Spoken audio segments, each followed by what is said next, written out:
Hey, what's going on, Guardians? My name is The Black Link, and today is Thursday, August 18th, 2022. Yeah, you heard me right. August 18th. You're already over halfway through the month. This one's going by quick. But you all know what that means. It's time for another issue of the Bungie Weekly Blog, This Week at Bungie. And this time around, it's going to be a little bit on the shorter side. That classic rule of whenever Bungie puts out a major article or a major bit of patch notes or some kind of look into the future that's separate from the TWAB, usually it means the TWAB's going to be a little bit light on news, and that is certainly the case this time around. But that's perfectly fine because, of course, we got major news yesterday with a deep dive look at the changes we're going to be getting starting next week with Arc 3.0. Bungie talked about the major class changes, the aspects, some of the fragments we're going to be getting, a brand new super for hunters, and some crazy stuff like a supercharged melee for titans called Thunderclap.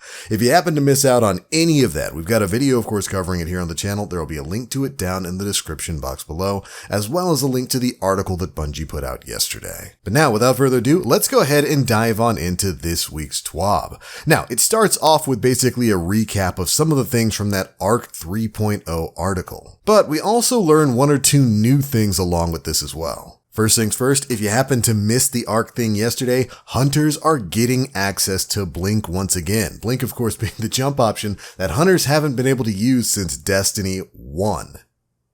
Additionally, there are Arc staff supers coming back in all of its glory.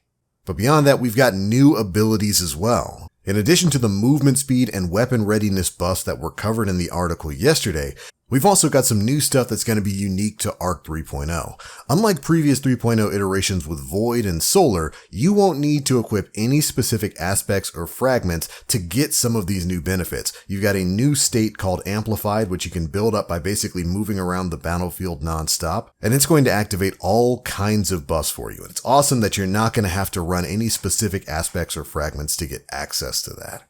But additionally, on the debuff side of things, Blind is seeing some changes. In PvE, blinded opponents will be disoriented, leaving them vulnerable and incapacitated. PvP opponents are affected by a complete screen whiteout effect and their HUD's temporary removal. There's also a disorienting effect, so that's going to be fun. The blind effect audio is going to be a washed out, distorted effect that aims to avoid that standard ringing sound you might be used to if you play other FPS games. Additionally, we've got Jolt now as well. Any opponent, PvP or PvE, that is jolted will disperse small bursts of lightning to nearby enemies, which should help you do some follow-up cleanups against additional enemies a little bit easier. These new abilities are going to tie into some of the existing exotics we've got right now. Bungie mentions it might be a good time to whip out stuff like Risk Runner, Legend of Acreus, and Thunderlord. I'm sitting over here looking at Trinity Ghoul just like, baby, it's your time. Next week is going to be wild, and I cannot wait to delve into more of the Arc 3.0 stuff. And again, if you want to learn more about Arc 3.0, head to that link down in the description box below or watch our video from yesterday.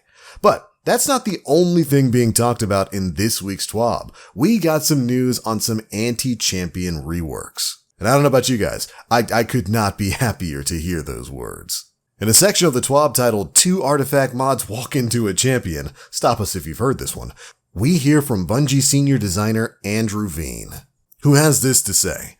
There's a trifecta of returning favorites from Season of the Chosen, Scout and Sniper Rifle Targeting, Anti-Barrier Sniper, and Sundering Glare. We're excited about these, especially because players have been clamoring for the return of Anti-Barrier Sniper, and this season's meta and encounter types made it the perfect time to add it in. One of the new mods we're featuring is called Bad Amplitude. We created this particular mod to increase access to Jolt in Season 18, while also giving players a new answer to the age-old question, how can I make champions explode? Hype Train Conductor and Trace Evidence are also new to the artifact, though these two mods will make more sense when you've had some hands-on time with Arc 3.0.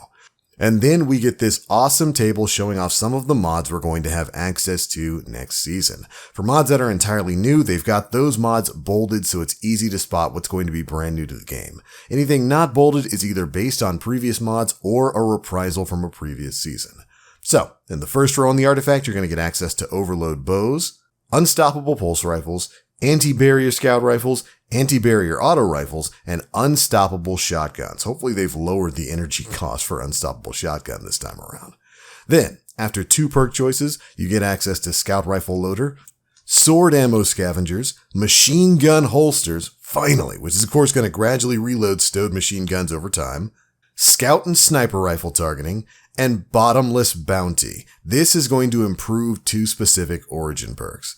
After 4 perk choices unlocked, you get glaive loader, focusing strike where causing damage with a melee ability grants class ability energy, combo arc plus solar resistance for the chest, machine gun ammo scavenger, and bottomless bounty 2, which is going to improve 2 additional origin perks. After 8 perks have been unlocked, then you get access to Overload LMG, where uninterrupted fire from equipped machine guns will stun enemies with a beam that delays energy regeneration and reduces enemy damage output. Of course, going to be strong against Overload champions. After that, anti-barrier snipers, Bad Amplitude, which is a mod where damaging a champion with an arc ability causes the champion to become jolted, surge detonators, and then Inferno Whip. And finally, after 10 perk choices, you're going to get access to Thunderous Retort, where your arc supers will deal more damage when cast while in critical condition or while amplified. After that, Hype Train Conductor, where you get plus 2 seconds to the amplified timer. This is going to be able to stack. Then, Trace Evidence. Precision hits on arc debuff targets will generate ionic traces. After that, Lightning Strikes Twice, and Sundering Glare, finally. But there we go, that's a look at some of the stuff we're going to be getting access to with the artifact mods next week when this season goes live. Definitely some really exciting stuff. I cannot wait to start theory crafting builds with Arc 3.0. But speaking of exciting stuff, we've got a little bit more information about what's going to be coming next season as well. Iron Banner, Grandmasters, and even raid information. Of course, the raid is set to launch on August 26th. Iron Banner is going to be arriving on September 6th and November 15th, and both times it's going to feature the new Eruption Clash game mode we talked about a few weeks ago. Trials of Osiris is going to bring back the Lighthouse on September 16th, and Grandmaster Nightfalls will return on October 4th. And last but certainly not least, Festival of the Lost is going to make everything hunted on October 18th. We've got a busy few months ahead of us, and I can't wait to see what's in store. But of course, it all begins next week, August 23rd at 9 a.m. Pacific time, or 8 a.m. Pacific time if you want to watch the pre-show, when Bungie's going to be going live on their Twitch, YouTube, and Bilibili channels to show off what's coming in the future of Destiny. We're no doubt going to be learning a lot of really exciting stuff, so make sure you're staying tuned. We are going to be covering absolutely everything that we can.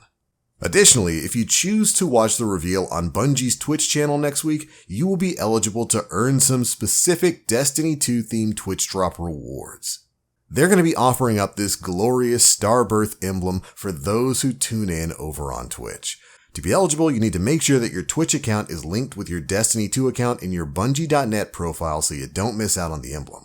It's going to be pretty simple. Simply tune into the official Bungie Twitch channel, there are going to be 9 channels total, on August 23rd from 9 a.m. Pacific to 11:30 a.m. Pacific and watch at least 30 minutes of the showcase for that sweet, sweet celebratory loot. And once the showcase itself wraps up, don't hop out too soon. Following Bungie's show and tell, they'll also be hosting a post-show livestream with some of the team to talk about what was shown off. But as long as you're tuning in over on the Twitch channel and you've linked your account to Bungie.net, you should get access to this Twitch drop, so make sure you're staying tuned. But alright Guardians, that's pretty much it for the biggest bits of news contained in this week's issue of the Bungie Weekly blog, This Week at Bungie. Really interesting stuff. We are super close to the release of all of this brand new content, and I cannot wait to get my hands on it. But that's the news, those are my thoughts. Be sure to leave me yours down in the comment section below. If you enjoyed the video, feel free to drop a like, make sure you subscribe and hit that notification bell to stay up to date with all the latest stuff we're putting out. But for now, thanks so much for watching, and as always, I am the Black Link. You Guardians, stay frosty.